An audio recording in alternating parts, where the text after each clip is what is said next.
ممكن اربط التمرين بتاعي ان هو يكون سبب ان هو يوصلني الجنه. ربنا قال في القران وما كان الله معذبهم وهم يستغفرون. انت في التمرين كده كده بتريح، صح ولا لا؟ بتريح وبتريح كتير. لو كل وقت انت ريحت فيه استغفرت ربنا بس 10 20 مره، يبقى انت على نهايه التمرين هتستغفر كام مره؟ يعني ممكن وانت قاعد بس في تمرينه واحده تخلص كل الذنوب اللي عليك، تلاقي نفسك طالع من التمرين حتى انت نفسيتك مرتاح مش عارف منين. انت متخيل؟ فانا احاول اربط التمرين بالحاجه دي، اتعود على كده.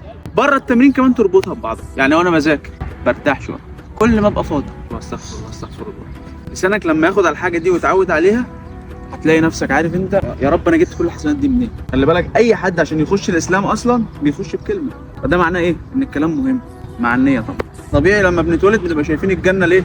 الهدف الاعلى طبيعي، بس لما نيجي ناخد هدف في الدنيا بننزل فرع من الجنه. احنا للاسف بنحط الهدف تحت الجنه كده، يعني مش منزلينه فرع انما حاطينه تحت الجنه كده، فبننسى ان في جنه اصلا، بنبقى شايفين ده بس.